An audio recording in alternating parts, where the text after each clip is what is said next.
Enforcing.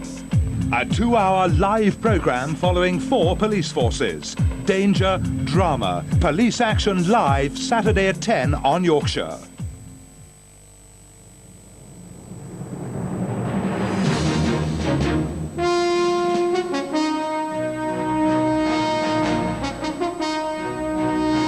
From ITN, News at 10 with Trevor MacDonald. Security breakdown as protesters ambush a cabinet minister. Smiles before the storm over the Queen's speech. The computer genius who sabotaged the system. And the end of an era for the pavement greengrocer. Good evening. Scotland Yard apologised tonight and ordered an inquiry into why it took police so long to respond to an attack today on the Conservative Party chairman Brian Mawhinney. It took 20 minutes and raised obvious questions about politician security. Dr. Mawhinney was covered in flour and orange paint just outside the Palace of Westminster and just after the state opening of Parliament. 3 young women were eventually arrested. Our political correspondent Adrian Britton reports. This time it was flour and paint. But it could have been so much worse.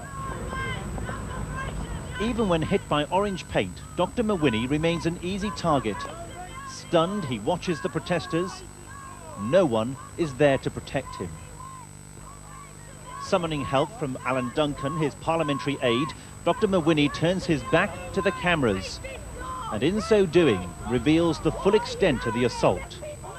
His arm around his wife, the party chairman moves to the safety of a mobile TV studio, and Tory MP Alan Duncan tries to phone the police. Have you got police on the way to Abingdon Green? Yes. SW1, just opposite the House of Commons. The demonstrators are protesting over a new immigration and asylum law. Soon, Mr. Duncan grabs hold of one of 2 people he tries to apprehend. But his requests for them to stay until the police arrive are drowned out by chanting. Another emergency phone call, this time to ask the police permission to make a citizen's arrest. People have the right. Fourth time of asking. I would like the police to attend Abingdon Green. But the 2 people run off, and Mr. Duncan gives chase. If you could wait. I'd be very grateful if you could wait. Then, approaching somewhat methodically, a policeman finally arrives. They're running. And soon, another chase ensues. 2 people are detained, and a 3rd person is arrested later. So why did the police take so long to react? Dr. Mawhinney left the Houses of Parliament at 5 to 1. He crossed over to Abingdon Green. At 12:57, the protesters struck. 2 minutes later, Mr. Duncan made the first of 4 999 calls. 20 minutes later, a policeman finally arrived at the scene. Police say because of today's state opening of Parliament, a special control room had been set up and Mr. Duncan's calls had been transferred there. However, the control room had shut down half an hour before. Abingdon Green, where the attack took place, is across the road from the Houses of Parliament. It's an unsecured area where broadcasters interview politicians. Dr. Mawhinney was not physically injured, but clearly the assault raises questions of security. Well, I certainly hope that this site will be maintained as a forum of democratic discussion. But tonight, one senior Tory said she was horrified at the police delay and called for a review of security measures. I think there will be some very, very hard questioning going on at Scotland Yard about this, because it could have been more serious than it was. Scotland Yard has confirmed there will be an investigation and tonight has apologised to Dr. Mawhinney for the distress caused by the delay. Adrian Britton, News at 10 at New Scotland Yard. The state opening and the Queen's speech launched MPs into what everyone's aware is the last full session of Parliament before the election. The speech outlines 16 pieces of legislation the government hopes to put through. Apart from immigration and asylum, they'll include measures on law and order, with MI5 set to join the fight against organised crime and drug dealing. On education, there'll be new powers for grant-maintained schools to borrow from the private sector, and a voucher scheme providing nursery places for all 4-year-olds. And a divorce bill will put an end to so-called quickie divorces and introduce a 1-year cooling-off period for couples. Our political editor, Michael Brunson, reports. The ceremonial never changes, but the political climate does, and the shadow of the approaching general election lay heavily across this state opening. The new Black Rod got through his thumping routine rather faster than usual.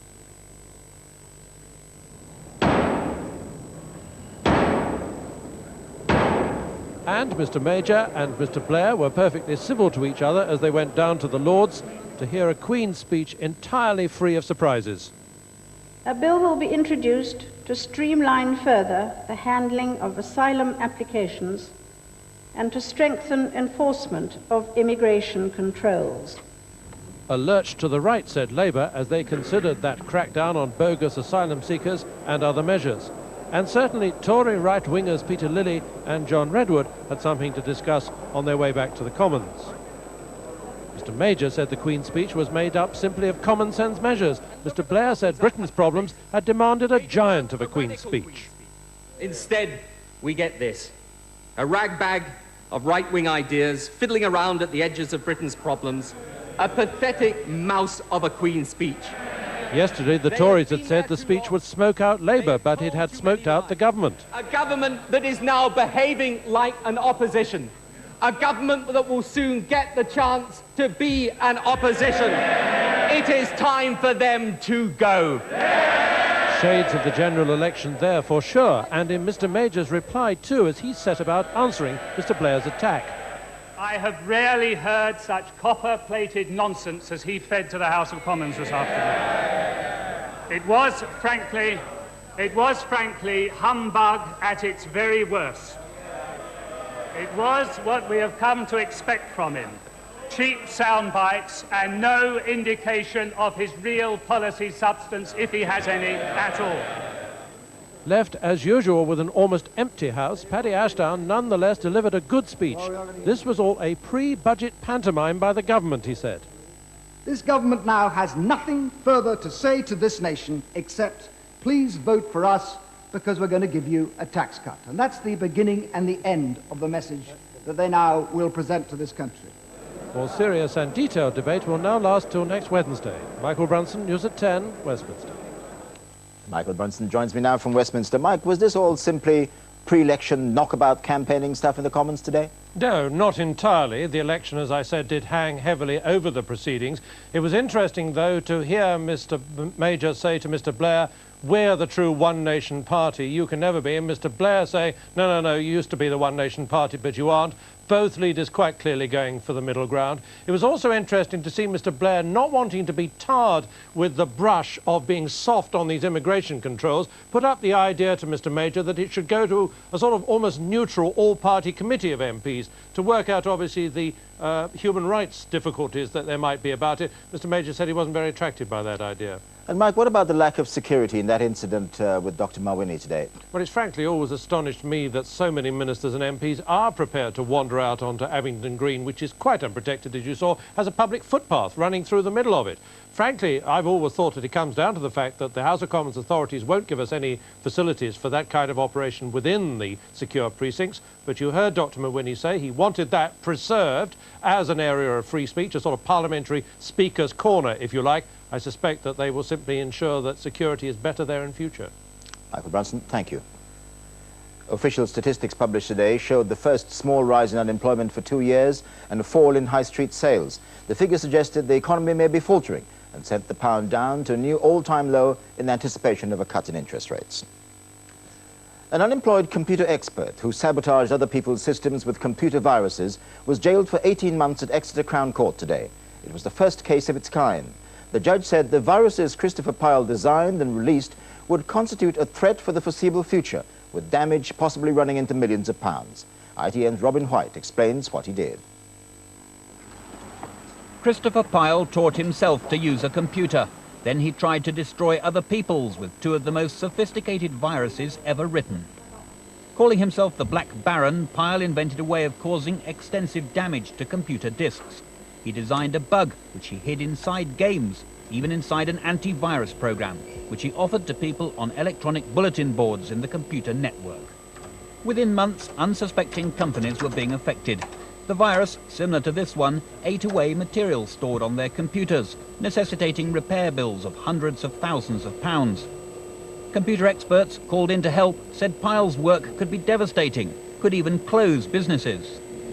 If you were to get that virus on, say, 5% of machines in a business, and you were to lose data as a result of that, you've then got to reload backups, perhaps you have to key in new work, and obviously if it's a small or medium-sized business, the effects could be much more dramatic.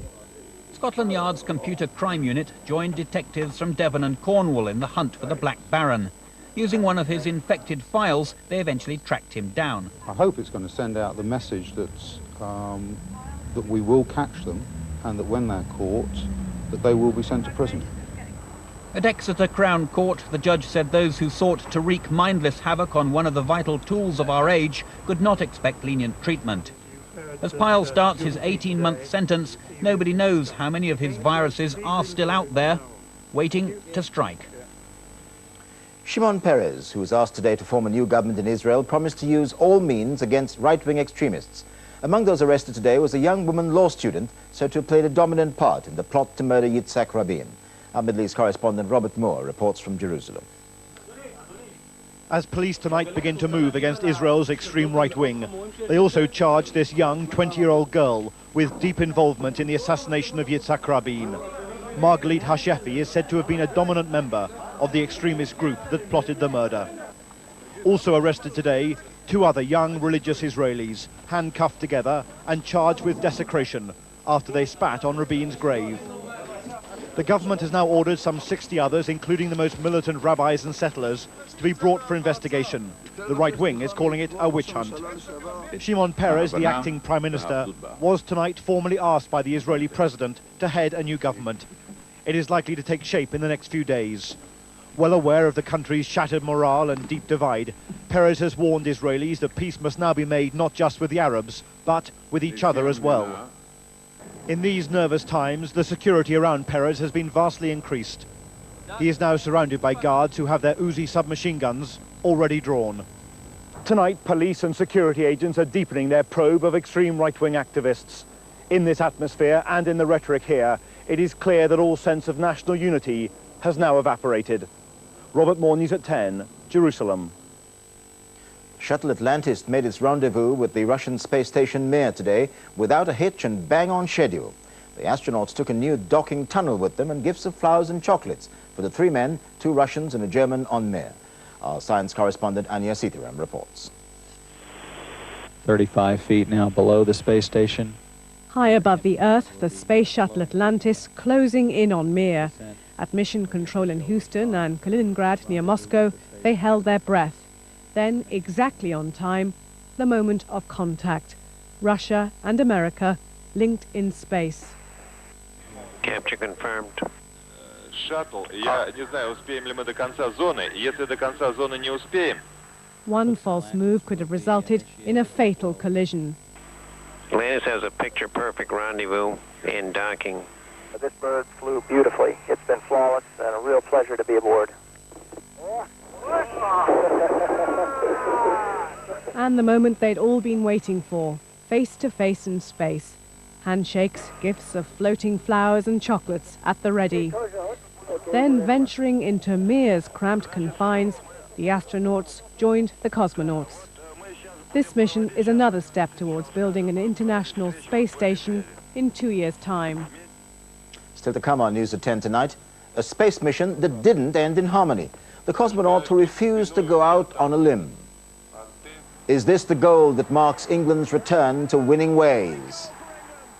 And the ruling that could change the face of the British High Street. I'm going to go back and take my greengrocery and I'll not display it tomorrow. What effect on it will have on my business, I'll just have to wait and see.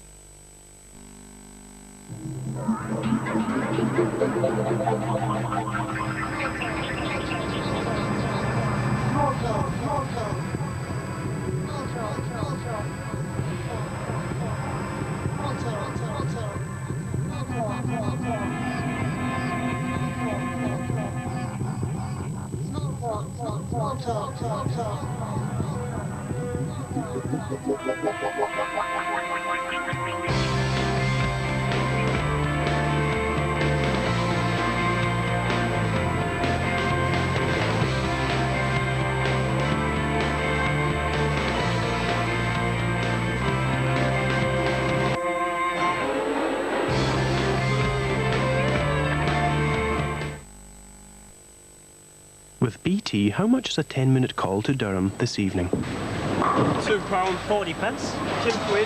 10 minutes? I reckon about 40, 50 pence. 60 pence. About 40 About 30 or 40p. 50 pence. The actual cost is just 17p, or less with one of BT's discount packages. Very reasonable. That's yeah. Fantastic. Champion. He's going to get a girlfriend, County Durham, aren't you, Craig? BT's discount packages could save you even more. Call free phone 0800 222 444.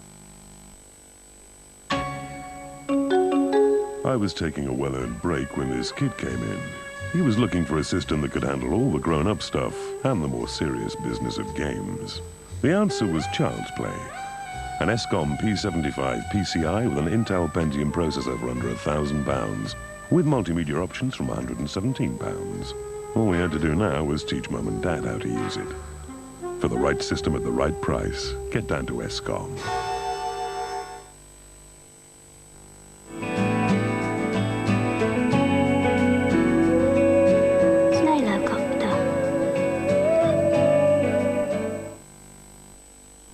At Northern Upholstery, we've urgent news about our free for a year offer. This weekend, it's your last chance to take 4 years free credit and pay nothing for 1 whole year. No deposit, no interest, no payment. Nothing to pay till November 1996. And have this beautiful suite in your home in time for Christmas. It's free for a year. But you must order now. This combination ends Sunday 5 p.m. An offer from Northern Upholstery, years ahead of its time. Yorkshire's reservoirs are now extremely low. In this desperate situation, Yorkshire Water are doing everything to maintain stocks. It is so serious, a fleet of 200 tankers is ferrying water to the worst affected areas 24 hours a day. But even this is not enough to solve the problem. You can help to delay rotor cuts in the Kirklees and Calderdale areas by saving water now.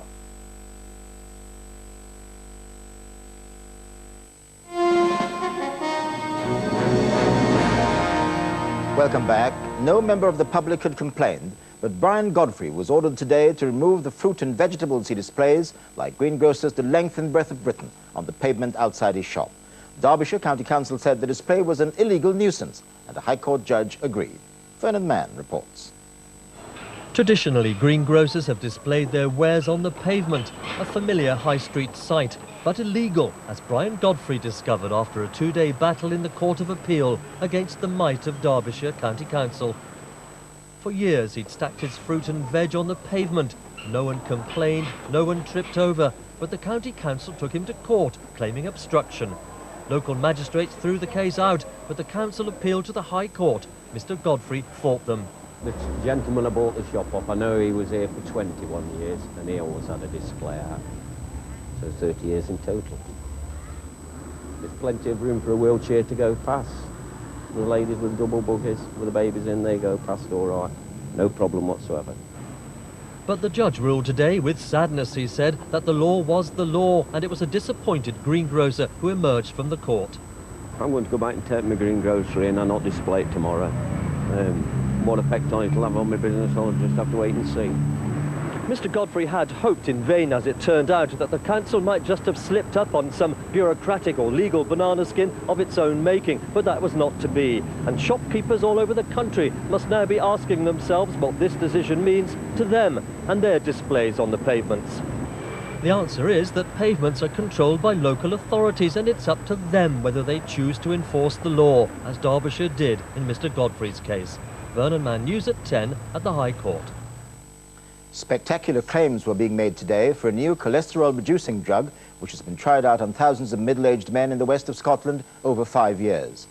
There were many fewer heart attacks in the group which took it than the group which didn't. Our health editor Lawrence McGinty reports from Glasgow. The west of Scotland is the heart disease capital of Europe. 2 out of 5 men die of heart attacks. That's why it was chosen for this research. Research which offers hope that by the time these youngsters grow up, drugs to reduce levels of cholesterol could have a dramatic impact on the death toll from heart attacks. 6,000 men like Ian Curry took part in the trial of a drug called pravastatin. They were middle-aged but had no signs of heart problems. They did, however, have high cholesterol levels. In my case, it seems to have been particularly successful. it has improved my low-density cholesterol by something like 45%, which is the dangerous one. Half of the trial group were given the pravastatin drug to reduce their cholesterol levels, and half were given a dummy drug or placebo. Over 5 years, 248 of those given the placebo had heart attacks, compared to only 174 of those given the medication. Treatment with pravastatin reduced heart attack risk in these individuals in the study by 31%, that is 1/3, and reduced the overall likelihood of death from any cause by 22%. The results suggest that drugs to reduce cholesterol levels could make a real impact on the number of people dying of heart disease. Currently in Britain, that's running at over 80,000 a year. Any reduction would be good news. Lawrence McGinty, News at 10, Glasgow. Irish police have discovered a new cache of explosives and bomb-making equipment. Tonight's find was on the border just 8 miles from the scene of a similar discovery last week. Garda officers can't say at this stage whether the two are linked. Detectives hunting the supplier who sold ecstasy to Leah Betts arrested 5 people today. Betts collapsed at her 18th birthday party on Saturday and is still in a coma and in a critical condition. And Buckingham Palace stayed silent today about the decision by the Princess of Wales to give a television interview to be broadcast on Monday. The Princess herself had nothing to say either as she left the gym after her usual workout this morning. As we saw in Anya Sitharam's report earlier, today's docking between the shuttle Atlantis and the Russian space station Mir went smoothly. However, ITN's discovered that things were very different before a previous link-up in May. There was a Russian space mutiny. One of the cosmonauts, Gennady Strikalov, argued with ground control and refused to do a spacewalk. He claimed it was too dangerous. This special report is by our Moscow correspondent Julian Mannion. Today's docking was another powerful symbol of cooperation between Russia and the United States in space. Watching in mission control Russia's most experienced cosmonaut, Gennady Strikalov. But as he applauded, there may have been just a hint of bitterness, for Strikalov is now involved in the worst ever public row between a cosmonaut and the Russian Space Agency. I don't like treachery. I can't be bought, and I'm not a bootlicker. That's why I've been punished. The row concerns what happened earlier this year during one of the most important missions in Russia's recent space history. With 2 Russians and 1 American in the crew, it was designed to pave the way for the kind of cooperation that is now taking place. But behind the scenes there was tension between the Russian cosmonauts and their controllers on the ground. Strikalov was by far the most experienced member of the 3-man team. He'd been in space 4 times before, and in 1983 he survived a near disaster when his rocket caught fire on the launch pad. Amid the flames, the emergency system activated and flung his capsule 3 miles away to safety. On the 14th of March this year, the launch went without a hitch. But ahead lay a final mission that would take Strikalov close to the breaking point. Within a few days of boarding Mir, he cut himself on a protruding wire. His arm became badly infected, but a month later, Strikalov and the mission commander Vladimir Dezhurov began a planned series of 5 spacewalks. Their task to prepare the space station for the vital link-up with the American shuttle Atlantis. Strikalov found the walks tiring and dangerous. He was dismayed to learn that ground control wanted an unplanned 6th walk to tackle a new problem. In my opinion, a 6th walk was absolutely unnecessary. It was very dangerous because we hadn't worked it out and rehearsed it carefully on the ground. The problem was that one of Mir's new solar panels had failed to open, cutting power by 20%. But the cosmonauts had no tools to fix it. Just a pencil, as Strikalov angrily told Mission Control. Strikalov felt that he had done everything he could and took the lead in resisting repeated instructions to go back out into space. At one point, he told Ground Control, "You can't take away our basic right to safety." Finally, Strikalov agreed to do the walk, but only if the controllers signed a document accepting full legal responsibility. This is Flight Engineer Gennady Strikalov. Ground Control backed down. The walk was cancelled, and soon afterwards Strikalov welcomed the American shuttle astronauts to Mir. But later the space agency fined him $10,000, a third of his mission fee. And today the one-time hero of the Russian space program says that if they don't pay him the money he's owed, he'll sue. Julian Mannion, News at 10, Moscow. Birmingham City were at the centre of a changing room punch-up after their away match with Ancona in Italy tonight. Birmingham won the game by 2-1, but the tense Anglo-Italian Cup match was marred by violence on the pitch, and that violence then spilled into the changing room when players and officials began fighting. Ancona's coach was taken to hospital after being headbutted by one of Birmingham's players. Tonight's main headline again, Scotland Yard has launched an inquiry into the security collapse at Westminster in which protesters ambushed the Tory party chairman Dr. Brian Mawhinney. He was showered with flour and paint. It was 20 minutes before police arrived. Police have since apologised to Dr. Mawhinney for the delay. Finally, it's been a crucial night for the home football teams battling for a place in next year's European Championship finals. The Republic of Ireland were beaten 3-0 by Portugal, but they still qualify for a playoff match to reach the finals. That's because Northern Ireland had an astonishing 5-3 win over Austria. Scotland confirmed their place with a 5-0 win against San Marino. And earlier in the day, Wales, who can't qualify for Europe now, drew 1-1 with Albania. The only match shown live tonight was England's 3-1 win against Switzerland in a friendly at Wembley. Graham Miller has our report on that. For England, a chance to measure their progress. Switzerland are the first of next summer's qualifiers to play at Wembley. An early strike was what they wanted. Paul Gascoigne almost provided it. But 5 minutes from half-time, England were rocked by the softest of goals. Just a nod from Canup, but enough to give Switzerland the lead. England, though, were playing well and were rewarded on half-time. Stuart Pearce's drive deflecting in for the equaliser. Terry Venable's selection of Teddy Sheringham in front of Les Ferdinand has been controversial. The Spurs striker rewarded his coach with a beauty. Alan Shearer couldn't have gone closer to breaking his international drought. It allowed Steve Stone, who made the second, to score the third. A good night for England. Graham Miller, ITN Sport. And that's the way the news looks tonight. I hope you'll join us again tomorrow. From all of us here at ITN, good night.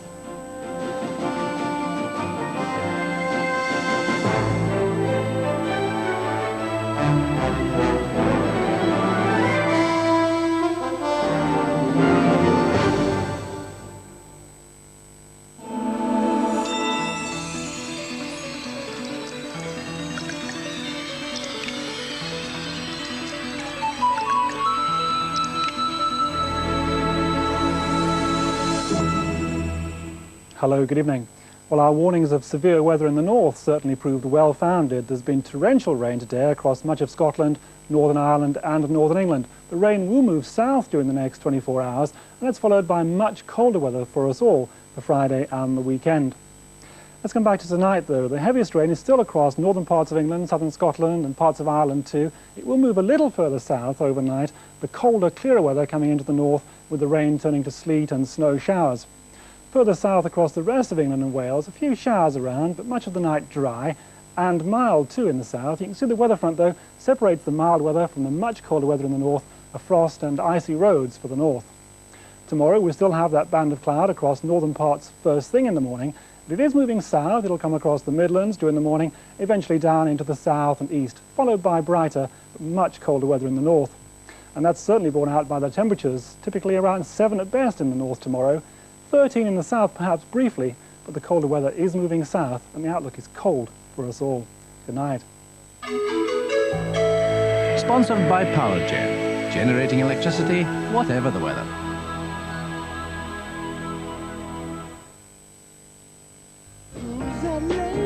Tomorrow morning at 8:20 on GMTV, the legendary Tina Turner. At 8:45, Jane Asher gets cooking for the 12 days of Christmas. Unladylike Revelations, the latest in the royal battle. GMTV tomorrow. Dolby Pro Logic Home Cinema with amazing surround sound sounds even better from Radio Rentals. Listen to this. There's no deposit. To buy outright would cost you over £800. But from Radio Rentals you can rent or buy from only £26.99 a month. So what are you waiting for? If British Gas installs central heating or replace your boiler now, you only pay a 5% deposit and not a penny more for 6 months. So call 0345 450 450 now.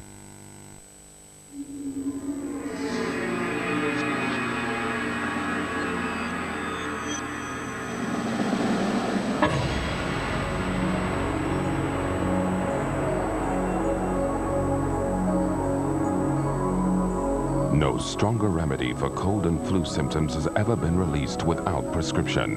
New Lemsip Power Plus.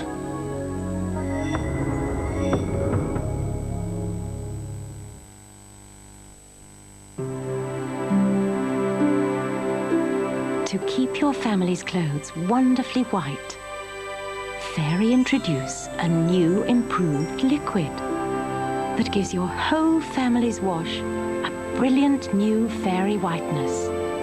And it's still as caring as it's always been. If you want them to be bright, new improved Fairy is a touch of brilliance for your family's whites.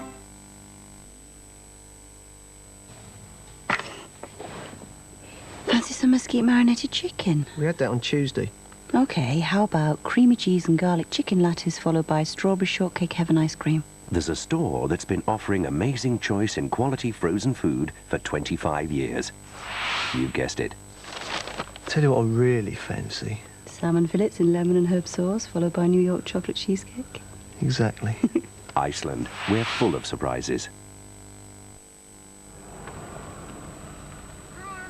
Giving your children the right start is a great advantage. I've got my test today. Here, try me. VTech's pre-computer power pad has 35 activities teaching spelling, vocabulary, tenses, grammar, maths, basic programming, plus an 80,000-word spell check, and it supports the national curriculum. The VTech pre-computer power pad gives them the power of knowledge wherever they go. Look into VTech, much more than meets the eye. On your left, we have the houses of Parliament.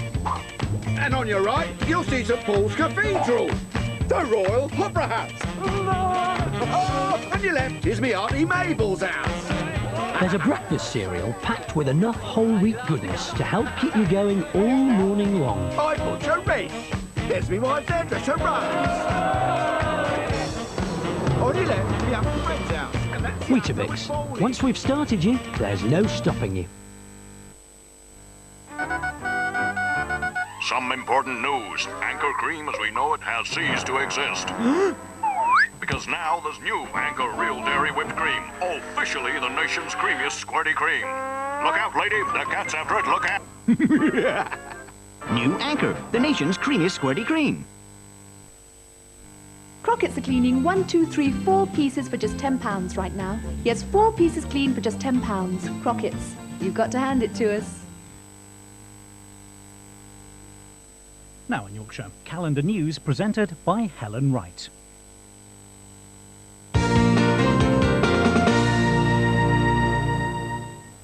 Good evening from Calendar. 4 prison officers have been injured tonight at Full Sutton Prison near York, and more than 200 others are on standby. Inmates at the top security jail have gone on strike in a row over a new incentive scheme. The incident occurred when about 30 prisoners in B Wing refused to return to their cells after tea. The 4 prison officers were hurt during what a prison spokesman described as scuffles. It followed a day of tension at the prison, where inmates have been on strike since Monday. They're protesting against a new national incentive scheme relating to privileges. Some disruptive inmates have had their telephone calls restricted, and even family visits have been stopped. It's thought no prisoners were hurt in today's incident. Tonight, police and other emergency services have been sent away, but extra prison officers are still on standby. Yorkshire Water is again in the dock tonight, accused of favouring big business over small if supplies are cut. Meanwhile, the government's come under fire from one of its own MPs for not taking the water crisis seriously enough. Yorkshire Water's team on stage, and critics say on the defensive at the public inquiry in Dewsbury today, which will decide if rotor cuts can go ahead. As reservoir levels continue to fall, it's been revealed that large firms in certain areas which show water savings of 25% may be exempt from the cuts. Almost in the shadow of Dewsbury Town Hall, where the drought inquiry is taking place, is one of the busiest cafe and tea rooms in town. They employ 15 full and part-time staff here, but are apparently not big enough to be exempt from the rota cuts. We employ people just like larger businesses employ people. It's coming up to Christmas and we just don't want anybody, to be on 3 days a week. Less than 10 miles away, Zeneca in Huddersfield, with more than 2,000 workers, are one of the town's largest employers. They've been making water savings, they've got their own boreholes, and have switched partly to river water. Meanwhile, the enormous operation to top up West Yorkshire's reservoirs continues apace. 260 tankers on the road at the moment. That's set to more than double in the next week, and so too is the cost. But the effects of even this massive water-moving effort are marginal. Tonight, a Conservative MP dismissed claims that it could take up to 6 months to lay a pipeline from Kielder Reservoir direct into Yorkshire Water's supply. The suggestion it would take 6 or 9 months to do that is nonsense. We put our army into disaster areas and they put water pipes in a very short space of time. And if that fails, let's ask Annika Rice. She can do it in 48 hours. In the meantime, though, the tankers will continue to roll and the convoys are set to get even longer. The last of 4 youths sentenced for the murder of a Bradford tourist is starting a 27-year jail sentence tonight. Gary Colley was killed as he and his girlfriend slept in their car at a rest stop in Florida. 16-year-old Andra Akins, the last of 4 youths to be sentenced for his part in a murder which shattered the lives of a West Yorkshire family. 27 years for killing Gary Colley, his girlfriend Margaret Jagger told the American court how her life changed. Today will be the second time I've attended a sentencing, and it isn't any easier than the first time. In fact, today is one of the hardest days of my life. Meanwhile, a world away from the drama of the American courtroom, Gary Colley's father says the family's ordeal isn't over. All this trouble had been so that we could have got Gary back. You know, like when you have a robbery, if your stuff's found, you feel great. But Gary's been stolen and we don't get him back. It's changed all the family, you know. To go back to where we were just over 2 years ago, it's impossible, you know. Your memories are still there. They've lost a lot of time, but they've lost their lives, haven't they? A long-serving councillor in Barnsley is facing trial accused of falsely claiming disability benefit when he was the town's mayor. Councillor Clive Cathro appeared at Barnsley magistrates accused of stealing more than £600 from the Department of Social Security.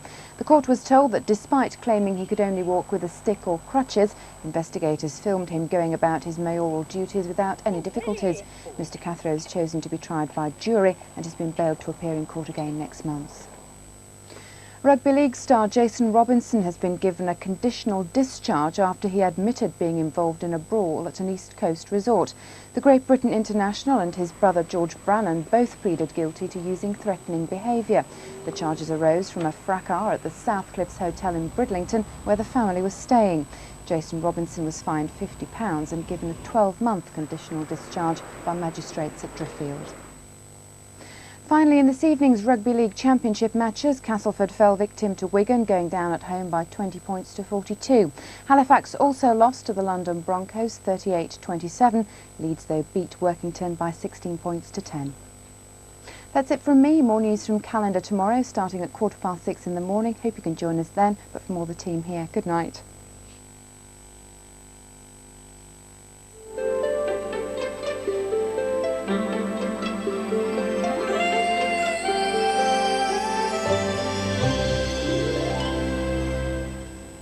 Hello again. Well, last night we were watching for cloud and rain moving northwards up the region. Tonight it's about turn. We're expecting cloud and rain to move south down the region. Hopefully it's going to give some reasonable amounts on the Pennines, but I think the important thing is it's going to bring in north to northeasterly winds, so much colder tomorrow. We've seen temperatures today of about 14 Celsius. Tomorrow we'll be lucky if we see half that sort of value. Anyway, let's begin by having a look at today's weather chart. Well, really it's that low pressure that's controlling everything, pushing those fronts northwards. You could see one front down the Irish Sea, that gave quite a lot of rain, but that's been sliding northeastwards and actually missed our own region. And on the satellite picture this afternoon, well, quite a nice picture, the low pressure there and all the clouds swirling around it. But in fact, for much of the country, including our own region, a lot of broken cloud there, so we did enjoy some sunshine. And by tomorrow, it's resolved a little bit. The low pressure having moved away eastwards there, the winds, as I said, turning towards the northeast and that front moving back down the country. So the details, and for tonight, well, a lot of dry weather around, but we're soon going to find rain there moving into the north of the region, so starting to cloud over. That rain very slowly working its way down the region, and the winds there turning towards the northeast. I think the extreme south and southeast of the region probably will remain dry throughout the course of the night. Temperatures, well, not too bad tonight. We're talking about 6 or 7 degrees Celsius, 70s 45 Fahrenheit. Tomorrow morning the sun rises at 7:32 and it sets tomorrow evening at 9 minutes past 4. So into Thursday, and the dry weather in the south, elsewhere cloudy outbreaks of rain. In fact, it may be turning to snow there all over the Dales, or a little bit of sleet in it anyway. Now gradually that rain is going to move southwards, so becoming somewhat drier in the north, brightening up a little bit. But even in the brighter weather, I think we can expect to see some showers around, so not a great deal of that sunshine. And temperatures, well, as predicted, they're well down, 7 Celsius, 45 Fahrenheit. Now the summary chart.